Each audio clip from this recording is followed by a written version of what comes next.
লুকিয়ে পড়বো, কিন্তু কেন বৌদি? সব ঠিক আছে? হ্যালো সারিকা, আমার কথা শোনো। তুমি টাইম ওয়েস্ট করো না, তুমি নিজের ঘর থেকে বেরো। আমি এই পার্টিতে এখানে শুনেছি তোমার জীবনের ঝুঁকি আছে, কেউ তোমাকে ওখানে মারতে আসছে। সারিকা প্লিজ ঘর থেকে বেরো। কি বলছো তুমি বৌদি? Hello hello. ওই লোকটা যেই হোক ও তোমার লেফট সাইড দিয়ে আসবে। আমিও পুলিশ নিয়ে আসছি ওখানে। প্লিজ প্লিজ তুমি টাইম ওয়েস্ট করো না, ঘর থেকে বেরিয়ে পড়ো। হ্যাঁ হ্যাঁ, কিন্তু বৌদি হ্যালো।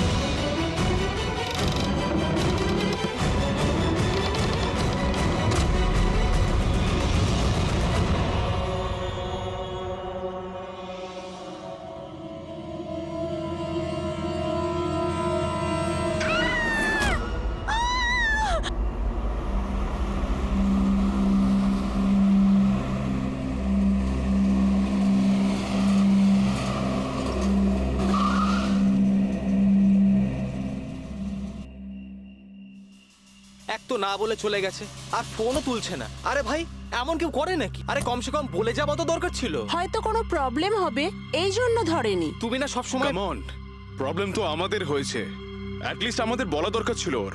আর না তো কি, একদম বাচ্চাদের মতো ব্যবহার, কারো চিন্তাই করে না। সি গাইস লিসেন, প্রথমে ঘরের ভেতর ঢুকে দেখি। এটাও তো হতে পারে যে ঘরের ভেতর রয়েছে। চলো চলো।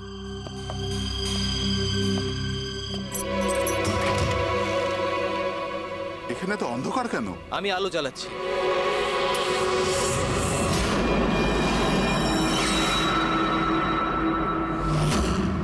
এসব কি?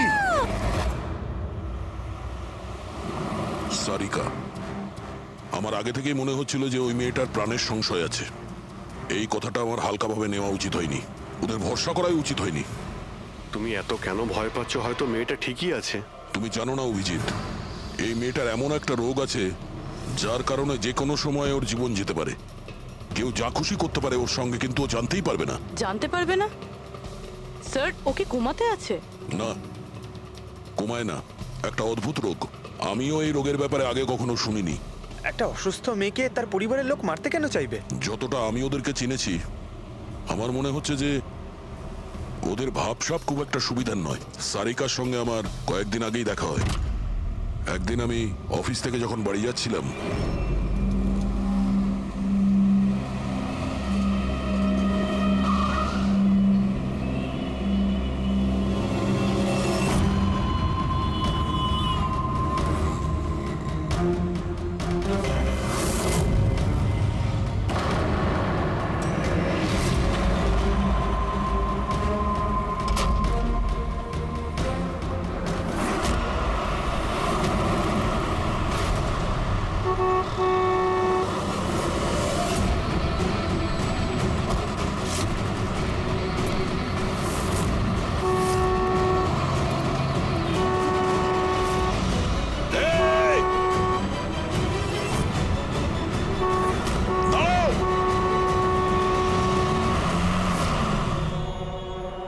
কি করছিলে তুমি? হ্যাঁ, এত বড় একটা ট্রাক সামনে থেকে বেরিয়ে গেল, তুমি দেখতে পাওনি? ও হর্ন বাজাচ্ছিল, তুমি শুনতে পাওনি? হ্যাঁ, আত্মহত্যা করার চেষ্টা করছিলে কি? মনে হচ্ছে দেখতেও পায় না, শুনতেও পায় না। কিন্তু এই রাস্তায় একা কি করছে? কে কে আছে এখানে? আকাশ দাদা? কে আপনি? কে? তার মানে আপনি দেখতে পান? তাহলে আপনি আমি আর ওই ট্রাক দেখতে পাননি? চাপা দিয়ে চলে যেত আপনাকে যদি আমি আপনাকে না বাঁচাতাম। সরি, আমি সত্যি দেখতে পাইনি। সারিকা, সারিকা তুমি ঠিক আছো তো? সারিকা, তুমি একলা কোথায় চলে গেছিলে? তোমার যদি কিছু হয়ে যেত তাহলে? আমি আগেই বলেছিলাম আমরা প্রপার্টি দেখতে যাচ্ছি, ওকে সাথে করে নিয়ে যাওয়ার কোনো দরকারই ছিল না, কিন্তু আমার কথা কেউ শোনেই না। রজনী প্লিজ থামো তুমি। ইনি ঠিকই বলছেন, আমি নিজে দেখেছি। ওনার লেফট সাইড দিয়ে একটা ট্রাক আসছিল, উনি দেখতে পাননি। ও হর্ন বাজাচ্ছিল, শোনেনি। চাপা দিয়ে চলে যেত ট্রাক যদি আমি না থাকতাম। থ্যাংক ইউ দাদা, থ্যাংক ইউ ভেরি মাচ। হ্যাঁ দাদা, সত্যি ও ট্রাকের আবার শুনতেও পাইনি আর দেখতেও পাইনি। তার মানে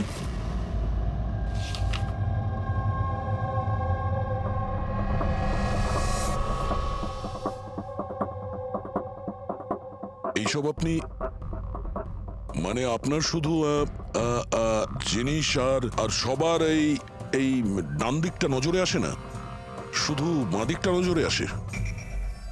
হ্যাঁ স্যার। তার মানে এই মুহূর্তে আমি আপনার সামনে আছি, আপনি আমার অর্ধেকটা দেখতে পাচ্ছেন, আমার এই ডান দিকটা আপনি দেখতে পাচ্ছেন না? না স্যার, দেখতে পাই না। আমার যত কাছে কেউ থাকুক না কেন, যদি সে আমার বাঁ দিকে দাঁড়িয়ে থাকে তাহলে না আমি তাকে শুনতে পাই আর না দেখতে পাই স্যার। আমার এই সমস্যাটা রয়েছে স্যার, হেমি স্পেশাল নেগলেক্ট। এই রোগের কারণের জন্য স্যার আমার মাথা লেফট সাইড রেজিস্টার করতে পারে না স্যার, শুধুমাত্র ডান দিকটাই বুঝতে পারি আমি স্যার। সেই জন্য আপনি এইসব পেন্টিংস, এই লোকজন সবার ডান দিকটাই দেখতে পাই আমি স্যার। তাহলে এই অসুখের কোনো ট্রিটমেন্ট নিশ্চয়ই আছে। আর আপনারা ওনাকে রাস্তায় যেতে দিলেন কি করে? আপনারা তো জানতেন যে ওনার সঙ্গে কি হচ্ছে, তারপরেও যদি কিছু হয়ে যেত ওনার। স্যার আপনি বলুন স্যার, ওর তো নিজের বুদ্ধি ব্যবহার করার দরকার ছিল। ওর কি দরকার ছিল রাস্তায় একা যাবার? আর এ কোনো ছোট বাচ্চা নাকি যে 24 ঘন্টা ওকে নজরে রাখতে হবে? ইনফ্যাক্ট আমরা এর জন্য একটা বেবি সিটার রেখে নিই যে 24 ঘন্টা ওর দিকে নজর রাখবে।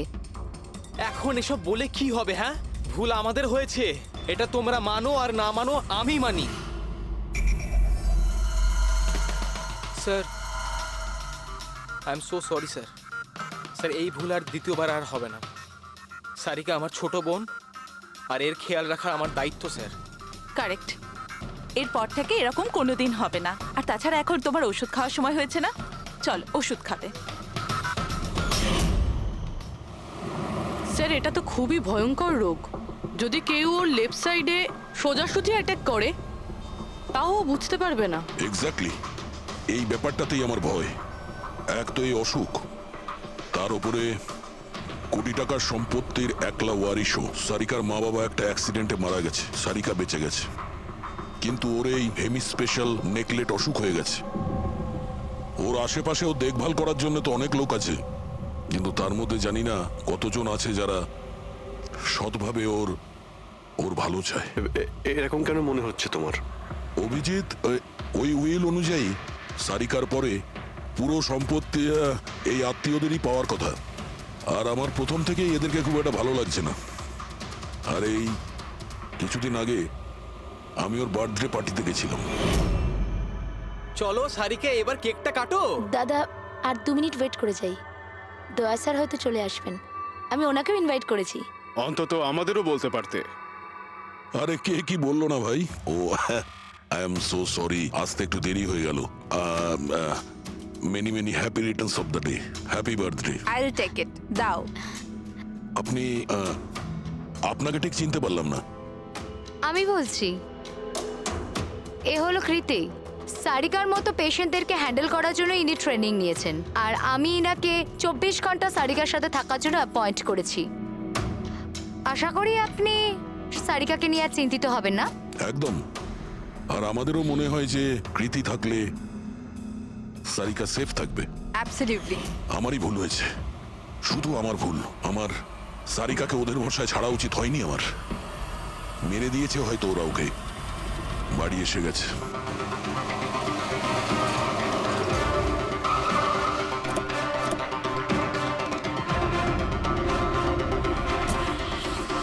কোথায় ও?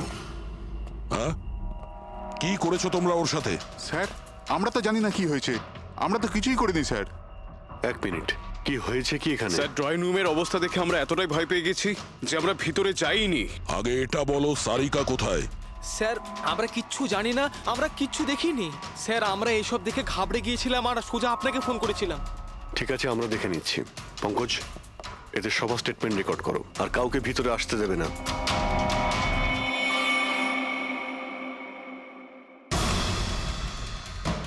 সারিকা, সারিকা, কেউ আছেন?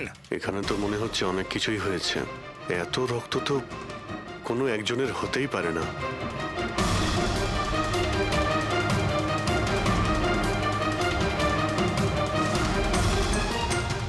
স্যার হ্যাঁ? স্যার এই দেখুন, কেউ লুটপাট করার জন্য ঢুকেছিল, কিন্তু টাকা নিয়ে বেরোতে পারেনি। যেই ওকে বাধা দেওয়ার চেষ্টা করেছিল তার উপরেই আক্রমণ করে। স্যার, লাশ! সারিকা?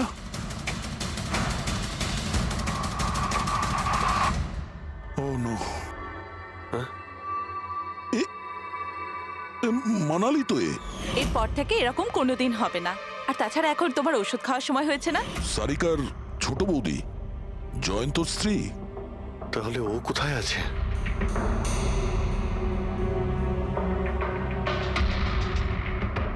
ও নো। দয়া,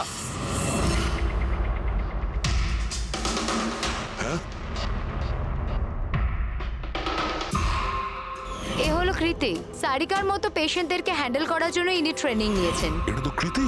তুমি চেনো? হ্যাঁ, কৃতি স্যার, পালস চলছে, এখনো বেঁচে আছে। এ সারিকার রুমের বাইরে। সারিকা, সারিকা। ফ্রেডি, এক্ষুনি অ্যাম্বুলেন্সের ব্যবস্থা করো, একে হসপিটালে পাঠাতে হবে। সারিকা,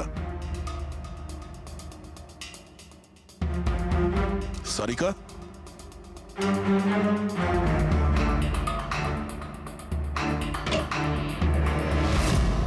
সারিকা, সারিকা, অভিজিৎ।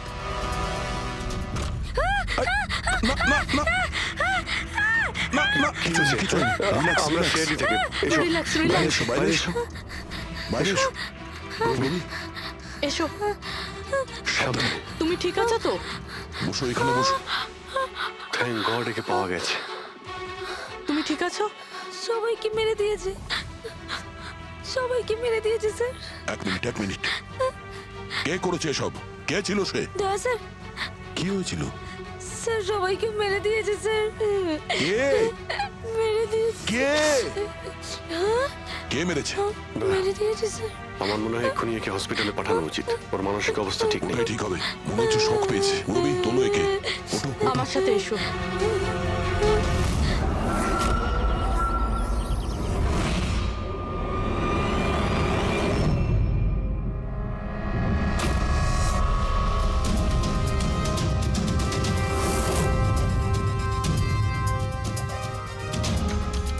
স্যার, আপনি আমাকে ঘরে কেন যেতে দিচ্ছেন না?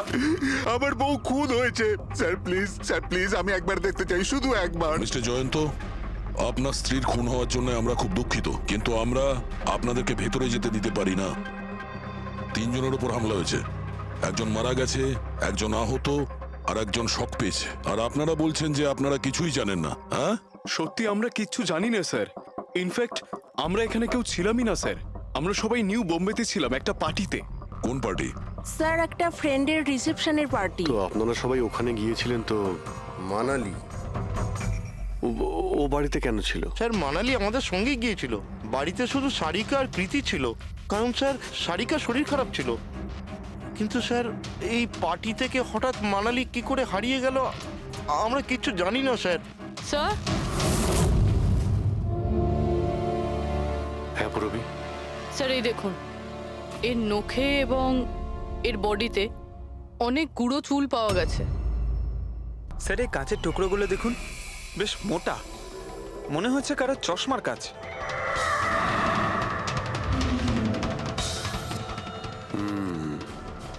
চশমারই মনে হচ্ছে। রেখে দাও সাবধানে। এই টেনে নিয়ে যাওয়ার চিহ্নের সঙ্গে রক্তের ফোঁটা।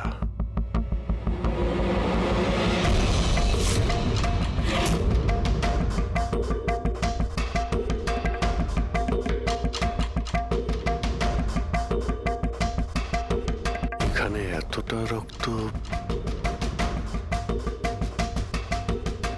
মানে এখানে এসে দাঁড়ায় আর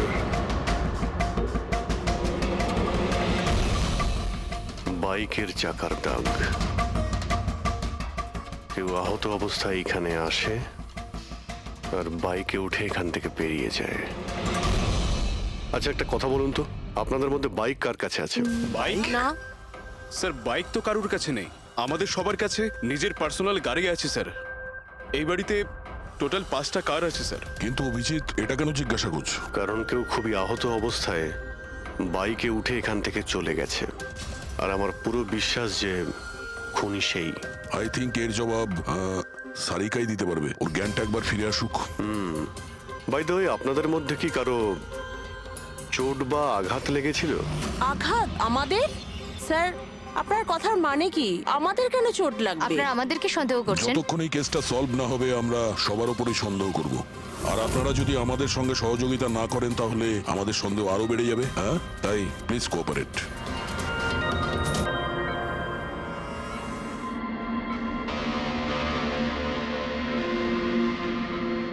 সারিকা,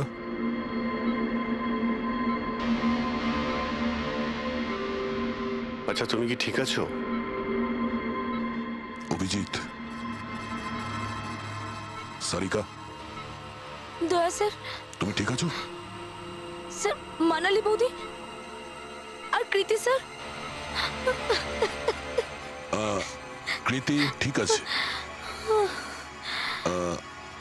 কিন্তু মানালি মারা গেছে। সামলে কৃতি।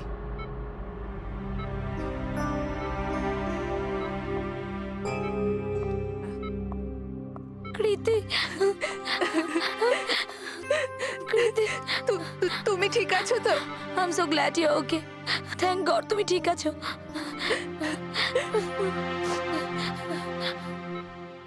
আচ্ছা কাল এক্স্যাক্টলি কি হয়েছিল তুমি বলতে পারবে?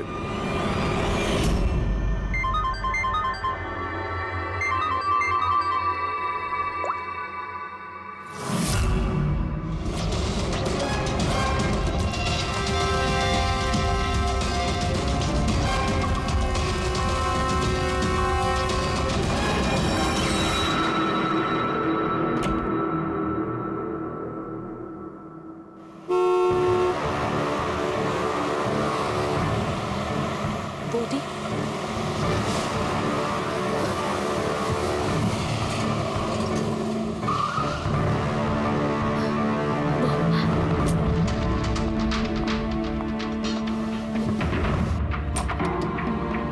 সারিকা,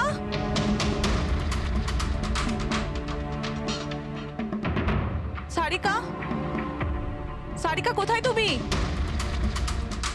বৌদি সারিকা, সারিকা,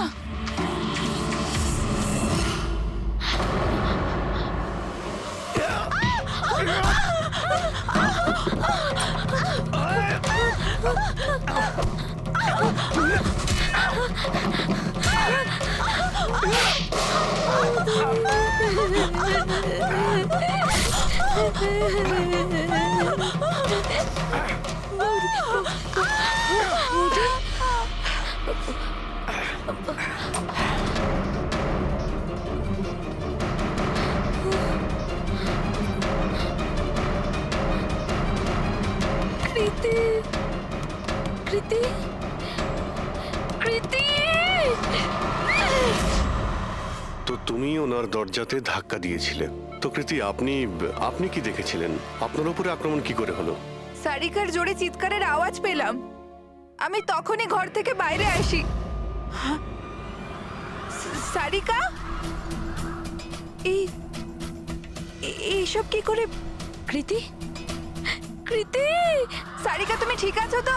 কৃতি আমি আমি আমার রুমে। কৃতি আমি এখানে। Okay okay okay Sarika, you don't worry, I am coming. Kriti সাবধানে, খুনি এখনো বাড়িতেই আছে। খুনি? সারিকা, তুমি ওকে দেখেছো যে কৃতির ওপর হামলা করেছে? হ্যাঁ স্যার, আমি দেখেছিলাম। সারিকা, সারিকা,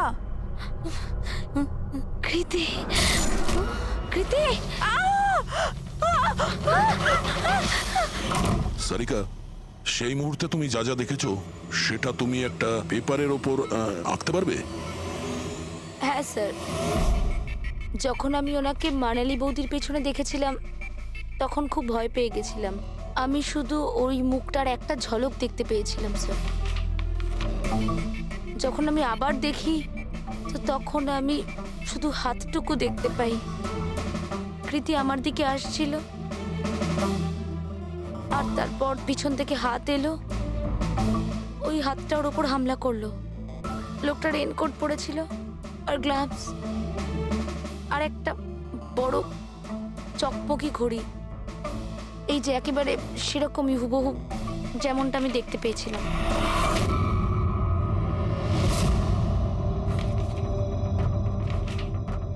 আই হোপ এই অর্ধেক ছবিগুলো দিয়ে আপনারা কিছু উপকার পেয়ে যাবেন হয়তো। চিন্তা করো না, এই অসম্পূর্ণ ছবিটা আমরা কমপ্লিট করব। ফেডরিক, মনোহরের কাছে এই পেন্টিং গুলো নিয়ে যাও আর বলো যে এই স্কেচ যেন কমপ্লিট করে। Sarika, thank you so much. আপনি যেতে পারেন, টায়ার্ড হয়ে গেছেন হয়তো। চলো সারিকা।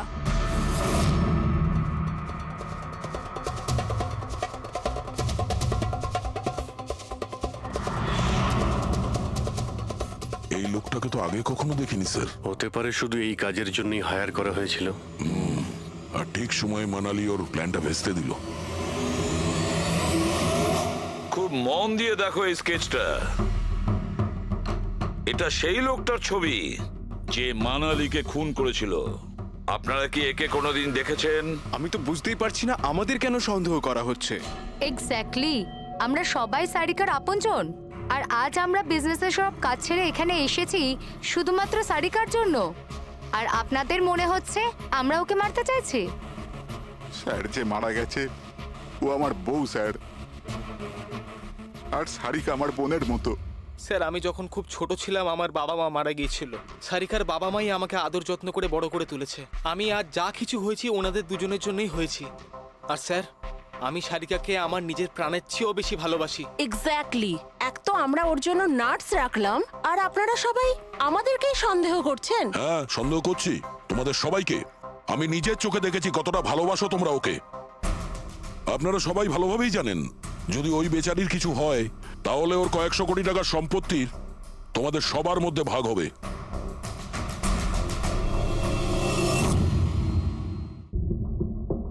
ওকে বাড়িতে রেখে তোমরা সবাই পার্টিতে গিয়েছিলে। ওখানে মালিনী কোনো কথা শুনেছিল যে কোনো খুনি ওকে মারতে চলেছে। মালিনী কাউকে কিছু না বলেই নিজে ওকে সাবধান করে আর চলে যায় সেখানে যেখানে খুনি মানালিকে মেরে ফেলে। আর যদিও পার্টিতে এই কথাটা শুনে থাকে তাহলে আপনাদের মধ্যে কেউ হবে? কেউ না? ঠিক আছে, তোমরা এখন যেতে পারো, কিন্তু একটা কথা ভালো করে মনে রাখবে, আমাদের কড়া নজর থাকবে তোমাদের উপরে। অভিজিৎ, দয়া, ও বলছিল মানালি ওকে ফোন করেছিল যে মানালি পুলিশ নিয়ে ওর বাড়িতে পৌঁছচ্ছে। এক্স্যাক্টলি স্যার, কিন্তু ও না আমাদের সঙ্গে কন্ট্যাক্ট করেছে না পুলিশের সঙ্গে। হতে পারে কেউ ওর পিছু নিয়েছিল, তাই হয়তো ভয় পেয়ে গিয়েছিল। একটা কাজ করি আমরা, পঙ্কজ, পুরবী, ওই পার্টিতে যে কয়জন লোক এসেছিল ওদের প্রত্যেকের নাম আর ফোন নাম্বার বের করো আর খোঁজ নাও ওই রাতে মানালির বাড়ির আশেপাশে ওদের মধ্যে কার ফোন অ্যাক্টিভ ছিল।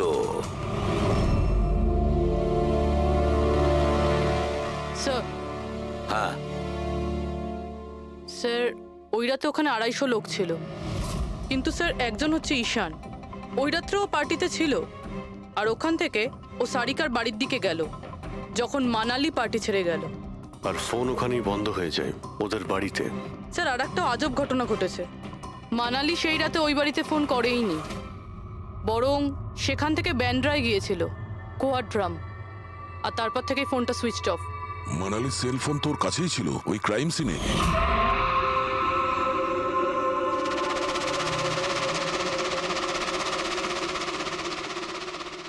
Switch off?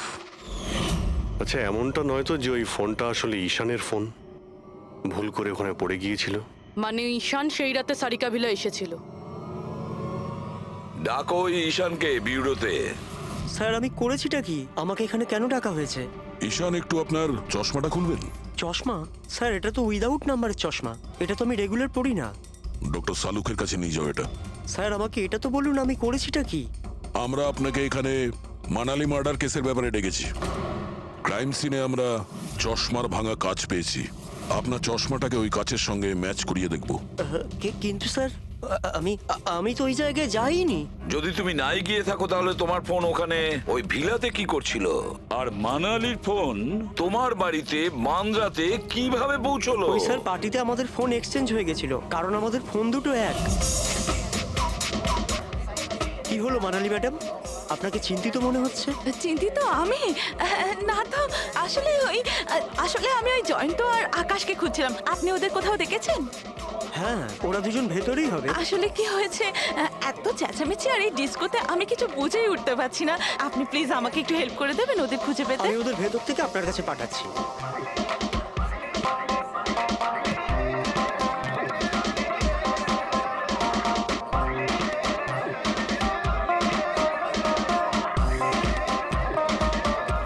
মানালি, ঈশান, তুমি তো বলছিলে মানালি খুঁজছে আমাদের। কোথায় মানালি? আরে এক্ষুনি তো এখানেই ছিলেন মানালি, কি জানি কোথায় চলে গেলেন। ওই দিকটা কি দেখি, চলো। স্যার আমার ফোন সুইচ অফ ছিল, এই জন্য আমি মানালিকে বলতে পারি। সেই কারণে মানালি পুলিশকে ফোন করতে পারেনি। স্যার আমাকে বিশ্বাস করুন, আমি খুন করিনি। খুনি না হলেও খুনির সঙ্গী তো হতে পারো, যে ওখানে ওই পার্টিতে উপস্থিত ছিল। তুমি পার্টিতে মালিনীর সমস্ত কথা শোনো, আর যখনই মানালি ওখান থেকে বেরোয় তুমি মানালির পিছু নাও।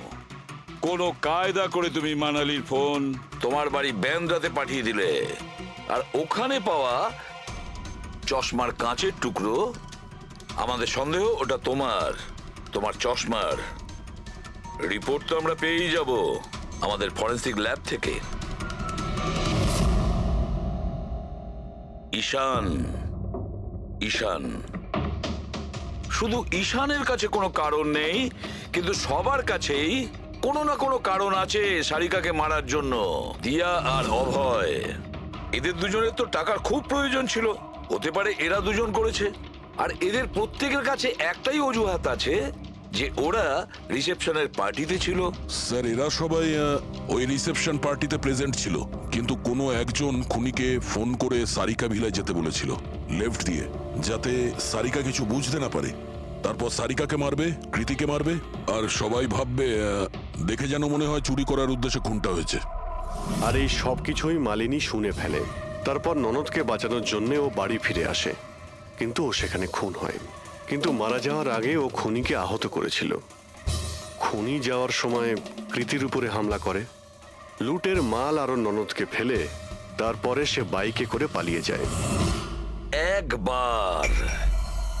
শুধু একবার এই খুনির ব্যাপারে কিছু যদি জানতে পারি না, কিছু, তাহলে ধরে নাও মাস্টার মাইন্ড আমাদের হাতে। স্যার খুনির বাইকের টায়ারের চিহ্ন, আশেপাশে পড়ে থাকা রক্তের ফোঁটা সব চেক করেছি, কিন্তু কিচ্ছু জানতে পারিনি। স্যার মনে হয় যে খুনির কোনো পাস্ট রেকর্ড নেই। এর মানে হলো খুনি কোনো পেশাদার অপরাধী নয়। স্যার মানালির জামা কাপড় থেকে আর নখ থেকে যে চুলগুলো পাওয়া গেছে, সালুমকে স্যার সেটা টেস্ট করছে, হয়তো কিছু পাওয়া যাবে।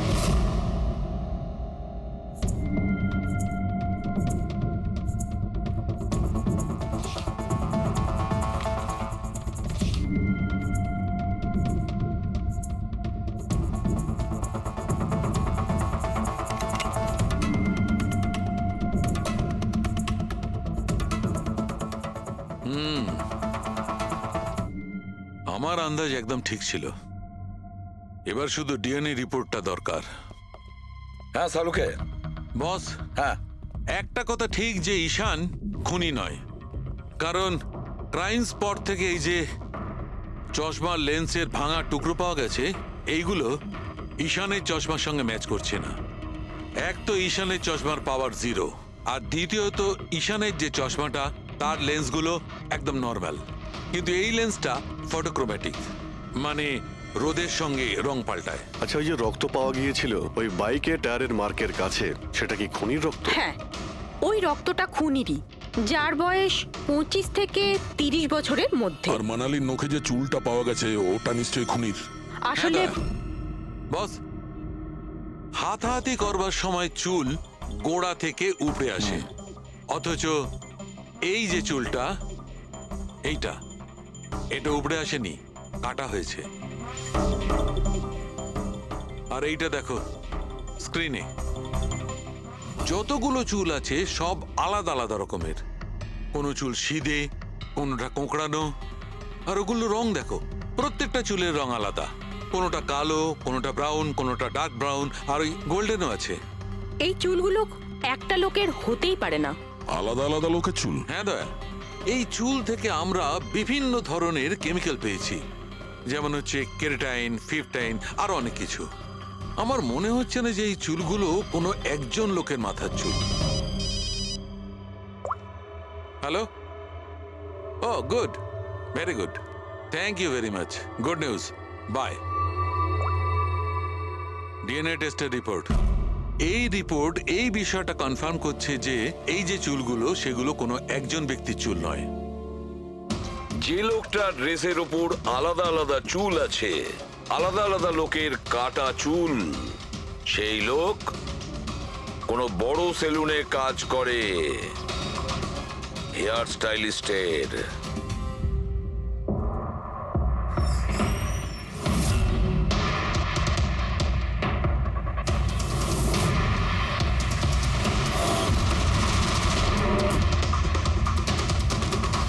স্যার, এ তো বিমল, আমাদের স্পায়ের স্টার হেয়ার স্টাইলিস্ট। স্যার, এখানে যেই আসুক না কেন সবাই ওর কাছেই হেয়ার স্টাইল করতে চাইতো। কিন্তু স্যার, এই কিছুদিন ধরেই হলো এই টাকা পয়সা নিয়ে ভীষণ চিন্তিত থাকতো। এর জুয়া খেলার খুব অভ্যাস ছিল। কিন্তু স্যার, এই খুন করবে এটা স্যার আমি একদম ভাবতেই পারছি না। যাই হোক, এখনো কোথায় আছে বলতে স্যার, পারবেন? একে এখন কোথায় পাবেন এটা আমি বলতে পারবো না, তবে কিছুদিন যাবত এখানেও কাজে আসছে না, আর নাও ও আমার ফোন তুলছে। আপনি ওর ফোন নাম্বার আর অ্যাড্রেসটা দিন আমাদের। হ্যাঁ স্যার, আমি এখনই আনছি।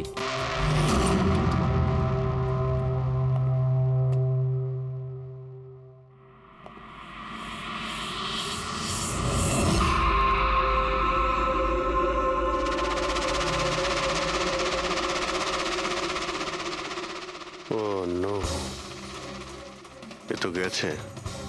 বিষ খেয়েছে। এখানে আঘাত লেগেছে, আর এই কাঁধেও নখের চিহ্ন।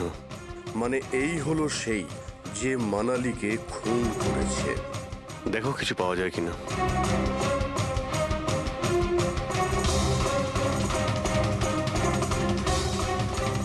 স্যার, হ্যাঁ, আমি বিমলের বাইকটা চেক করলাম স্যার। বাইকটার হ্যান্ডেলে শুকিয়ে যাওয়া রক্ত আর কাঁদালে আই অ্যাম শিওর স্যার এগুলো ওই বাড়িটার ব্যাকইয়ার্ড থেকেই লেগেছে।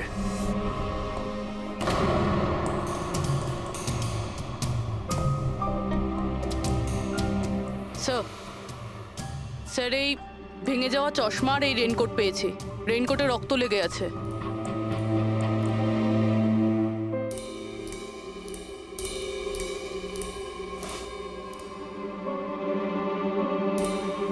এই দেখতে পাচ্ছ, বাঁ হাতে ঘড়ি। হ্যাঁ, তাহলে স্যার যদি বিমল বাঁ হাতে ঘড়ি পরতো তাহলে ও কি করে বললো যে ডান হাতে ঘড়ি পরা ছিল? মানালি কেউ সারিকাকে খুন করবে সেই আলোচনা শুনে ফেলে, আর তখন মানালি ঈশানের কাছে সাহায্য চায়। ওকে বলে যে জয়ন্ত আর আকাশকে ওখানে পাঠিয়ে দিতে। এর মানে আকাশ আর জয়ন্ত দুজনেই নির্দোষ। বাকি রইল এই তিনজন, রজনী, অভয় আর দিয়া। ওই খুনের মাস্টারমাইন্ড এই তিনজনের মধ্যেই কেউ হবে।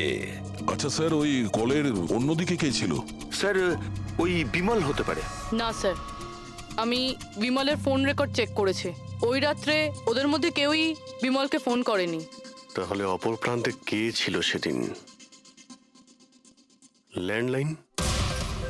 আচ্ছা, ওদের বাড়ির ল্যান্ডলাইন ফোন? হ্যাঁ, হতে পারে। ফ্রেডি, পঙ্কজ, একটু খোঁজ নিয়ে দেখো তো 11টার আশেপাশে ওদের ল্যান্ডলাইনে কেউ ফোন করেছিল কিনা। ওই মেয়েটার কথা অনুযায়ী খুনির ডান হাতে ঘড়ি পড়েছিল, যেখানে বিমল বাঁ হাতে ঘড়ি পড়েছিল। আর ও এটাও বলেছিল যে খুনি যে রেনকোট পরেছিল সেটা ব্লু কালারের ছিল, কিন্তু আমরা বিমলের বাড়ি থেকে যে রেনকোট পেয়েছি সেটা কালো ছিল। হতে পারে সারিকা কিছু ভুল করেছিল, ঠিকমতো দেখতে পাইনি ও। স্যার স্যার ওই রাতে 11:30টার সময় বাড়িতে কেউ ফোন করেছিল। কে ফোন করেছিল? আপনারা সত্যি বলছেন এই সব কিছুর পেছনে আমার নিজের লোকের হাত আছে? একটু অপেক্ষা করুন, সব জানতে পারবেন। স্যার আপনারা আবার কেন খোঁজ খবর নিচ্ছেন? একবার তো খোঁজ খবর নিয়েছেন। সেদিন প্রমাণ একত্রিত করার জন্য আর আজ কেস ক্লোজ করার জন্য। আপনি একটু অপেক্ষা করুন, এখনই সবকিছু জানতে পেরে যাবেন। স্যার, পেয়ে গেছি। কিন্তু এটা তো সেই রেনকোটটাই যেটা ওই খুনি পড়েছিল। এখানে কি করে এলো? বলছি, তুমি বলেছিলে যে মানালি তোমাকে দৌড়ে এইখানে বাঁচাতে এসেছিল। কারণ ও ওখানে পার্টিতে শুনেছিল যে কেউ তোমাকে খুন করতে চায়। কিন্তু সে খুনি ছিল না, সেই ছিল যে এই পুরো প্ল্যানটা করেছিল। আর যার সঙ্গে ওর ফোনে কথা হয় সেও কিন্তু খুনি নয়, অন্য কেউ ছিল। সেই সময় এই বাড়িতেই সে তোমার সঙ্গে উপস্থিত ছিল। বাড়িতে? ওই সময় আমার সাথে কৃতি, কারেক্ট? এটা পুরো প্ল্যান ছিল। খুনি কাজ ভেঙে বাড়ির ভেতরে ঢোকে, কিন্তু গন্ডগোল তখন হলো যখন ও মানালিকে মারল সারিকা ভেবে। মানালি তো মারা গেল, কিন্তু মরার আগে ও খুনিকে এতটাই আহত করে দিয়েছিল যে খুনি এখানে সারিকাকে মারার জন্য দাঁড়ায়নি, পালিয়ে গেছে। স্যার স্যার 1 মিনিট, যদি খুনি পালিয়ে গেল তাহলে কৃতিকে কে মারলো? কারণ সারিকা নিজের চোখে কৃতির ওপর হামলা হতে দেখেছে। হ্যাঁ, আমি দেখেছিলাম। ওই হাতটা এলো আর ও কৃতির ওপর হামলা করেছিল। হামলা তো হয়েছে, কিন্তু করলোটা কে?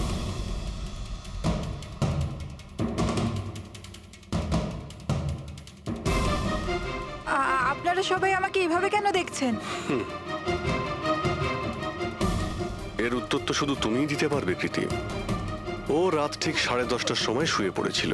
আর মানালি কাউকে ফোনে কথা বলতে শুনেছিল রাত 11:10 আর সেই ফোনটা এসেছিল এই বাড়ির ল্যান্ডলাইনে। কে রিসিভ করেছিল সেই কলটা? যদি আমরা এটা মেনেও নিই যে বিমল তোমার ওপর হামলা করেছে, তাহলে ও তোমাকে বাঁচিয়ে রাখলো কেন? ও মানালিকে এত নৃশংসভাবে মারলো, আর তোমাকে শুধু এই একটা আঘাত কেন? ও সারিকাকে কেন মারলো না? আর এই চুরি করা টাকা ছেড়ে পালালো কেন? আর সব থেকে বড় প্রশ্ন, ও খুনিকে এই ব্লু কালারের জ্যাকেট পরে থাকতে কি করে দেখলো? কি করে দেখলো সেই ঘড়িটা যা বিমল লেফট হ্যান্ডে পড়তো, রাইট হ্যান্ডে নয়? বিমলের রেইনকোটের কালার ছিল ব্ল্যাক।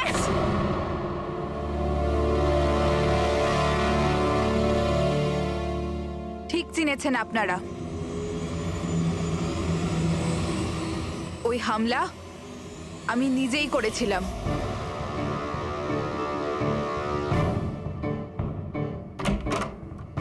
সারিকা, সারিকা কোথায় তুমি? মানালি এখানে এই সময়? Sarika,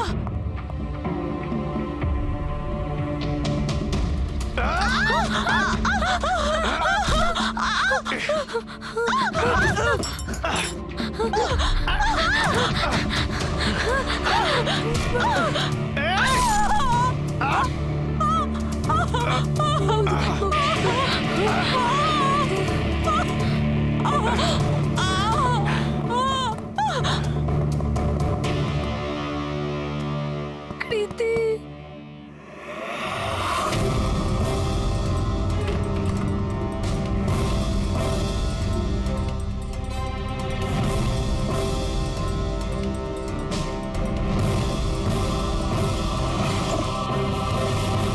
I am coming, Sarika, don't worry.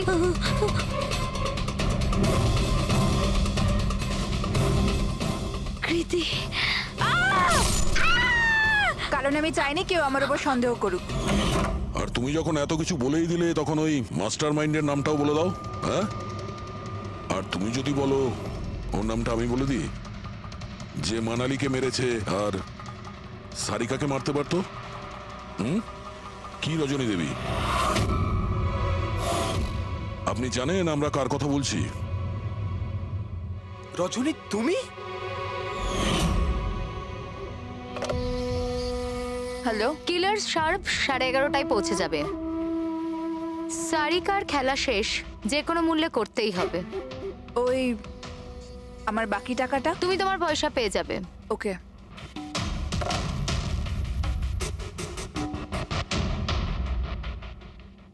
রজনী, তোমার জন্য আমি আমার বউকে আমার পয়সার দরকার ছিল। সারিকার বেবি সিটিং করতে করতে আমি হাঁপিয়ে উঠেছিলাম।